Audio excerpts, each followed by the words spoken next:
Good afternoon, everyone. Thank you so much for being here today. I'm Councilmember Osman. I'm very proud of this historic vote we made today. Back in 2020, fall of 2022, I was the one who initially brought the drivers here. When they talked to me, drivers are human beings with families. They raise their kids like everyone else. They deserve dignified minimum wage like everyone else in the city of Minneapolis. Today's vote showed Uber and Lyft and the mayor that the Minneapolis City Council will not allow East African community or any other community to be exploited by cheap labor. The council chooses workers over corporate profits. I want to especially thank the drivers who have shown up not just one, but many times on the council. I want to thank the council members who stood beside us. I want to thank personally Council Member Andrea Jenkins, Emily Koski, and all. This is huge for drivers. This is huge for workers, the drivers that move our city forward. And I'm so proud of all of you. And today shows that these drivers that have shown up many times, we have their back. I'm so proud of it. I'm so happy. Hi everyone, my name is Jason Chavez. I'm one of the co-authors of this ordinance, and I'm proud to say that we are standing with workers today. I represent the 9th Ward on the Minneapolis City Council. It is one of the most racially diverse areas in the entire state of Minnesota. We have a lot of East African and Latino Uber drivers who live in my district, and today we said that we're standing with them and supporting them over corporate greed. Uber and Lyft try to pull every single stop to stop this ordinance from happening, from weakening it and to trying to stop it from becoming law. And they are working towards paying our City of Minneapolis employees sub-minimum wages. But today, we are working towards guaranteeing them a minimum wage in the City of Minneapolis. Thank you. The Minneapolis City Council has often led the state in worker protections across the city, and today it's no different. We're leading the state in what it could be to become the best place in the country to be a worker. I want to thank the workers, our staff that have worked really hard on this policy, and our colleagues who are here today. We have Councilmember Ellison, Councilmember Chowdhury, Councilmember Cashman, Councilmember Rabavansi, Councilmember Jenkins, Councilmember Koski, Councilmember Payne, Councilmember Hoffman, and Council Vice President Showtime. There we go. Anybody else? We passed a 10-3 vote to override this ordinance on behalf of workers. The president is going to. Yes. And now we're going to have words from Council President Elliott Payne. Hello everyone, my name is Elliott Payne. I'm the President of Minneapolis City Council, and today really marks an important turning point, honestly. The Uber and Lyft came into our city over a decade ago, largely ignoring regulations, and they were able to capture our entire city and every single driver to serve the needs, but also at the expense of the drivers. And today we said we're going to put our drivers first. We're going to have a transportation system in our city that is equitable, that pays fair wages, and that you can raise a family on. And today also is a turning point as well in terms of how we govern. The veto is supposed to be a rare occurrence, and it's a check and balance between the administrative and the legislative branch. But today we overrode that veto because we wanted to put the will of the people first, put the will of the people before the will of the corporations. And this is really a signal to the mayor that it's time to set that veto pen down and start rolling up his sleeves to work with us as City Council so that we can deliver benefits for our residents. I'm just really grateful to be here today. I'm grateful for the advocacy of all of our Uber and Lyft drivers. You are the ones that made this happen. Thank you. We're just grateful to celebrate this with you today. And then, did you want to share any words? Yep. Thank you, Council President Payne. My name is Andrea Jenkins. I represent the ward, the 8th Ward, and I'm really proud to say that we are standing up for workers today. I'm so proud to say that we are thinking about our communities as well. Part of this resolution is to ensure that we can have wheelchair accessible rides for people who have disabilities.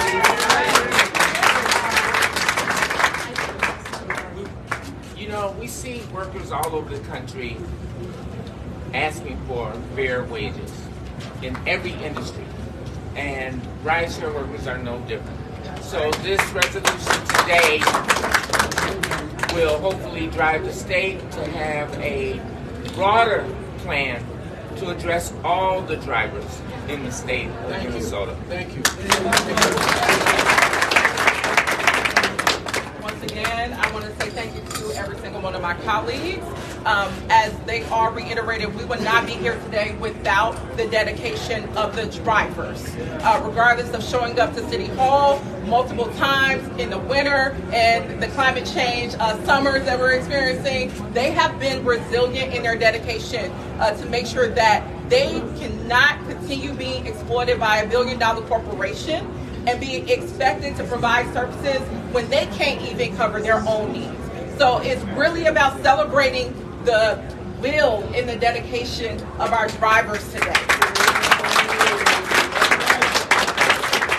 And one particular driver that has to speak, who's been at the forefront of making today's victory possible, is Eve. Please give a round of applause for Eve.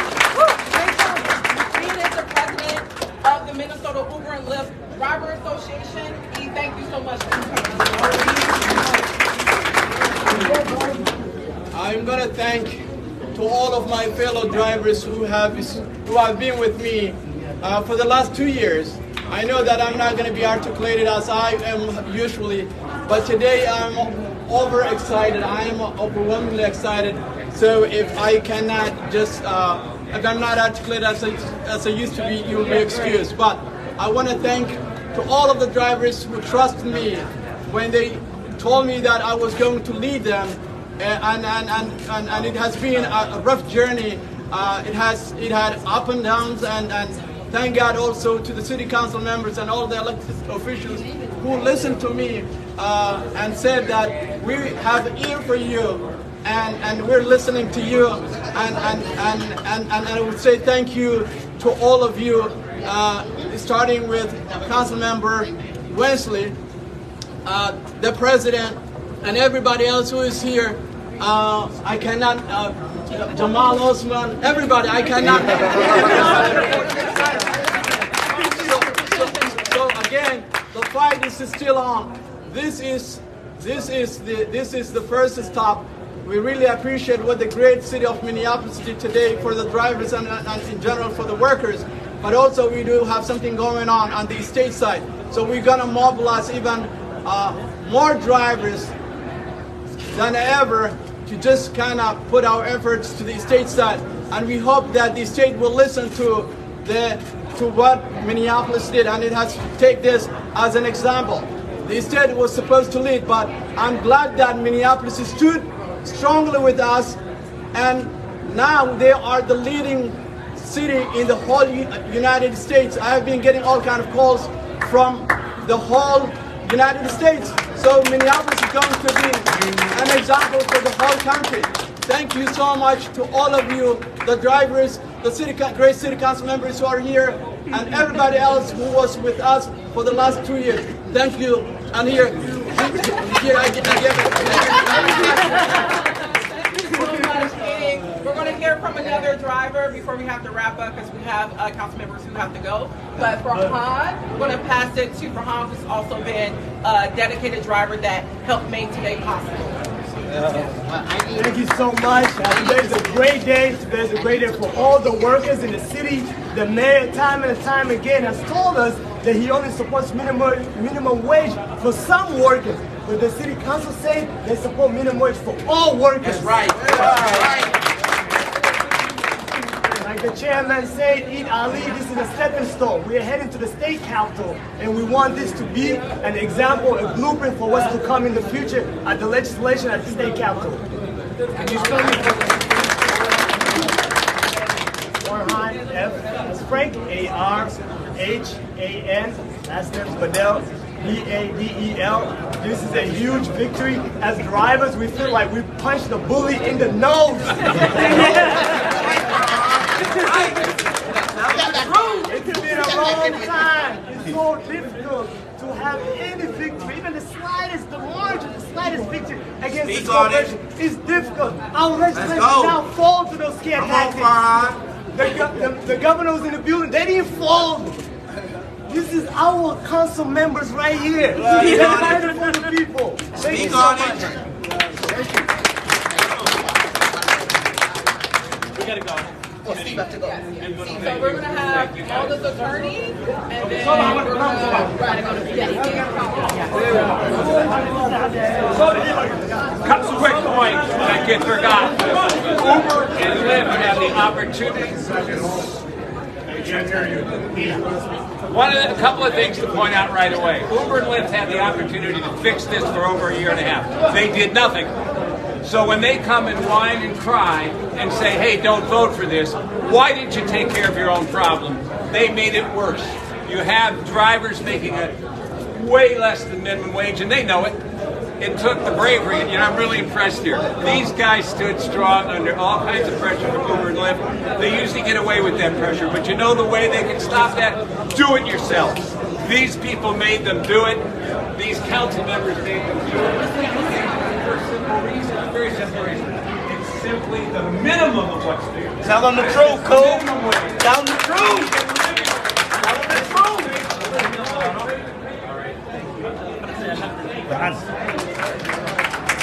Tell them the truth. الحمد لله رب العالمين وإلهي مادس بالرمضان بعد كل جرا ونحرص على سبحانه وتعالى ما أنت كول وين بانجارنا ترى ولا أوبر ليفت درايفرز Can you show me? ترى ولا أوبر ليفت درايفرز كوبولستان شرعي آدي مهم سنة كوبولستان قوان كان أما مجالات سيريو مينيابوليس شرعي أو دقالة وكردين لها وحقوق غير ذلك دقالة أنا محلا أنا وناجين لها مرك عادي وحقوق ما علينا كاسو مهم جمال عثمان رابا وانزلي شابس كل وانا تاجر سجال قد ما هنا طبعا عض هنا سما طبعا عض هنا طبعا بعدين عض سي صدق أنا ويدي دي مركا dadweynaha ku daawanaya maxaad gaarsiin lahayd dilawrada aan meesha joogin Soomaaliya hadaan midaysanahay hadaan hal midnaana wax walba waa iska dhicin karnaa Minnesota Uber Lyft Driver Association مولده معناها هو Minnesota Uber Lyft Driver Association معناها هو ururka kaliya u dooda xuquuqda darawalada waa darawaladii oo midoobay oo xuquuqdooda u dooday doodii iyo dadaalkiina wuxuu kamira dhaliyay maanta sharciga in la ogolaaday sharcigu muxuu yahay marka hadda la codeeyay ee la ogolaaday sharciga la codeeyay awal Uber iyo Lyft lacagta la siin jireen wax 60 cent ka yar per mile bay ahayd mar konton cent ma lixdan mar basi ay yeelaan ayay wax kugu soo dirayaan ama dalab kugu soo dirayaan ama order kugu soo dirayaan ama fare kugu soo dirayaan laakiin maanta waxaan ku guuleysanay $1.40 per mile ki iyo 51 cent per minute ki taasna waa guul aad iyo aad u soo hooyatay City of Minneapolis عادي هذا يوم ما سنتها ونوجه هاي فرحتها إلى أصحابها لقى شتان ربع هلكا أيه إنه حكوسو جنا هاي برس مجالها جارهان حفيزك لغة رميو مجالة مينيابوليس وحتى لما هذه كلن ay lahaayeen guddiga guddoonka dagaalada magaalada Minneapolis kulankaas oo looga hadlayay sharci la xiriira dilawrada Uberkii liftiga wada xuquuqdooda in muddo ah u doodayay sharcigaas ayaa hore loo ogolaaday balse waxa diiday oo diidma qeexan ku diiday duqa magaalada Minneapolis Jacob Frey diidmadii qeexnayd uu duqa magaalada uu ku diiday ayaa waxa maanta dib ugu celiyay oo sharciga mar kale ogolaaday sharci dhabahana ka dhigay oo baasgareeyay guddiga guddoonka degmooyinka magaalada Minneapolis oo 13 ka kooban 10 ayaa ogolaatay saddexna way diiday marka dilawradii qaar ka mid ah iyo dadkii ololahan iyo ku jiray dadaalka ku jiray ayaa ila jooga magacaaga walaal iyo dareenkaaga runtii biilkan waxa soo dagaalamay muddo 2 sano ah حقوق الدولة كما قام بينها استيل ولي وحبا كسي مقن لكن سقيب كبير هذا هذا الحمد لله رب العالمين إلهي ما تعسكر وحنا لهم هذا من نفس الوصل في دار سني وحنا لهم هذا من جمال عثمان أو بيل كان سفر وشقي وحنا لهم هذا من الدولة قيب كستئيني وكشقي ودلالي وحنا لنا إن شاء الله تعالى بوشة وبوشنا ولكن لو نرجع إن شاء الله تعالى وقت كذا لا هم لو شقينا مش قبل في سنة وشذا السلاسة وحنا متركنا ترى والله وحنا كل وش إن شاء الله تعالى واحد يصلون هذا ولا زمان كنا ليك داريس يسكن حكي فاصل أفضل قاضية وحنا لنا شاب ويو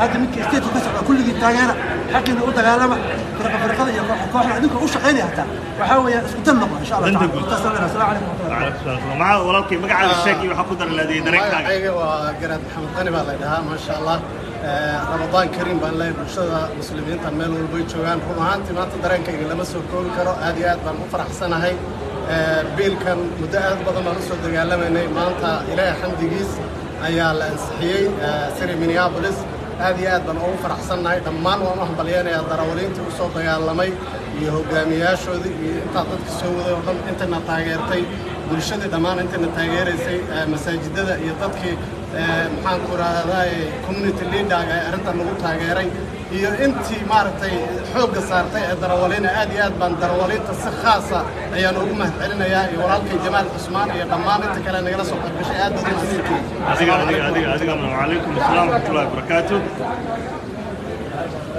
السلام عليكم ورحمة الله وبركاته مقعي حاج بالي هذا عبد الحكيم ياسين بالي ومقع الدراء هدي إلهي كويد ما وحنا Uber and Lyft driver for 7 years so congratulations baan leenahay umad Soomaaliyeed meel bay joogaan dadka Minnesota wali waxaan leeyahay waa maalinkiini oo aad ka adkaateen gudoomiyaha ama maayarka degmada magaalada sida uu qaldan uu markii labaad uu rejecting ugu sameeyay nimanka city councilka oo noo ansixiyay ayuu markii labaad wuxuu ku sameeyay rejecting maantana override ay ku sameeyeen way ka adkaadeen waxaan leeyahay Uber iyo Lyft dadka wada steedada kale sida iyo Minnesota iyo Minneapolis dadka jooga iyo dareewalada iyo community-gooda ay u dagaalamayaan ay u dadaala labadaas ninsa iskaga dhicin lahaydeen oo mataqaanaa gangiska Uber iyo Lyft leeyahay balankeeda gala marka insha Allah Ramadan Kareem waa idin leeyahay inta guuleysatay waa guuleysatay intaan guuleysana way guuleysatay insha Allah waxaan noo haray state-ka iyo gobolka isagana insha Allah waxa waaye waxaan ku qaadaynaa dagaal culus annagoo isla jirna oo Soomaali ah iyo all driver colors nooc walba salaamu calaykum waraxmatullahi walaalkii dareenkaaga magacaaga iyo dareenkaaga salaamu calaykum waraxmatullahi wabarakaatuh magacayda waxaa la yiraahdaa Nuur Yarow Khaliif maanta maalin weyn ayay noo tahay maxaa yeelay hooshii dheereed ee waqtiga badan aan u soo dagaalamaynay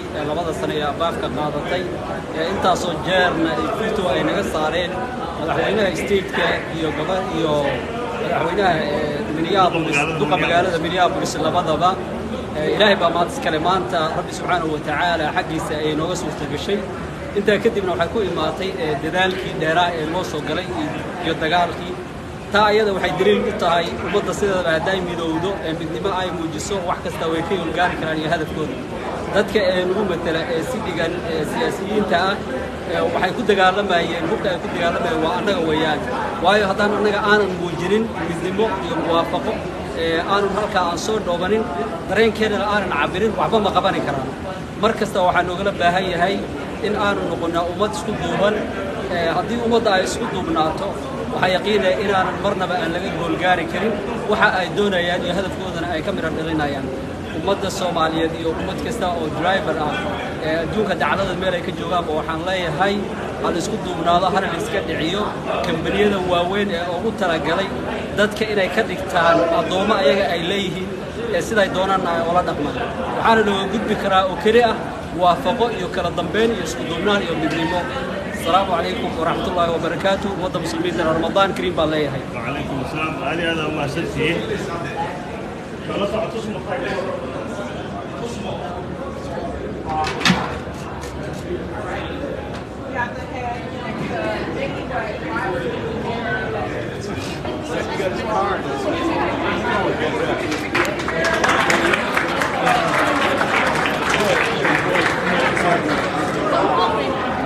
A year and a half later, right?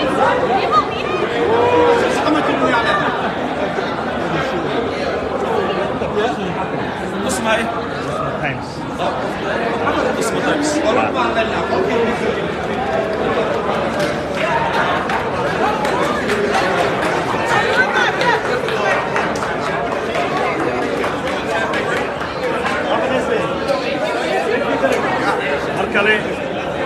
suganahay faras magaalada Minneapolis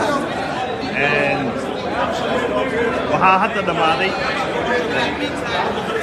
kulankii ay maanta lahaayeen guddiga guddoonka ama City Councilka magaalada Minneapolis. City Councilka ayaa waxay ansixiyeen sharcigii loogu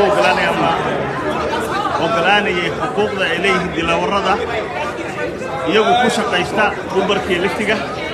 sharcigaas ayaa laba jeer waxaa diidmada qayxan ee veto-ga loo yaqaano ku diiday maxaa la dhahay duqa magaalada Minneapolis Frey, balse maanta diidmadii uu diiday waxaa maya yiri waxaa diiday ansixiyeyna sharcigii City Councilka magaalada Minneapolis oo toban ugu codeeyey. sharciga sidaasuu ku hirgalay mar dambana duqa magaalada Minneapolis maxaa la dhahay Frey veto ama diidmada qayxan ma saari karo sababtoo ah waa lagu kala daray sharciga sidaas ayuu ku hirgalaya. waa sharci xuquuqda dooraya dilaawarada in muddo ahna ay dadaal dheer ugu jireen. We made it at least.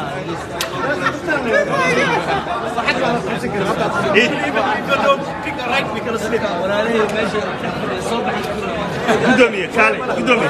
Somali barabahat. English bako hadashay. Somali barabahat. Tusma time slide bako jirta. Bismillahirrahmanirrahim. Assalamu alaikum warahmatullahi wabarakatuh. Waxay la hadlayo Buutonni ciid. waxay la joogaan ka muuqda dhamaantood waa guddidii mulda iyo darwaladeena qaaliga ahaa oo ahaanta dagaalka 2 sano ku soo jiray.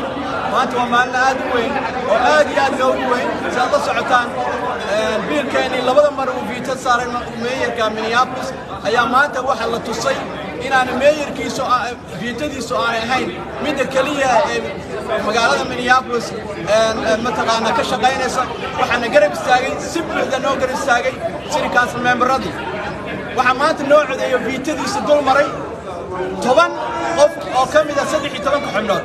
waxaan saddexayn inta kale maanta noo codeey. taas waxay ku tusaysaa taageerada ay u hayaan City Council memberska magaalada Minneapolis darawalada iyo gaar ahaan guud ahaan shaqaalaha. marka maanta waa maalin aan aad u faraxsanahay.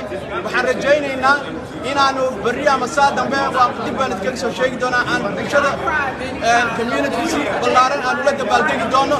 waxa kaloo noo yaalla state kiisi waxaan rajaynaynaa community inayna taageeraan oo si wanaagsan isu soo baxaan si aan u dhameysano teen state-ka oo iyadana meel dhex marayso. mar kale waxa weeye waxaan u dhiibayaa walaalahay garaadka kale halkan uu jooga waxa weeye xubniin firfircoonay insha Allah taala si laftigiisu dagaalka nala soo galo. waxa ka muuqda lawyer-kani maalinta ugu horreysay nala bilaabay. marka dhammaan waa maalin taariikhi sharci taariikhi waa maalin taariikhi Thank you. ودي دلوردي guddigii guuda iyo farxadda sharcigooda inta ugu faraxaysan iyo looyarkooda guusha la gaaray. marka insha Allah mar kale Frey u sheega magaalada laga cayrinayay ninka kornal geysay waana halkama weyn waayo oo mulda ka tirsan ay guddiga waxa mulda maanta waxa madaxa furan madaxa maanta madaxa numberska ugu waaweyn Frey u sheega magaalada laga cayrinaya guddigaasha ugu waaweyn ku jira geesay hambali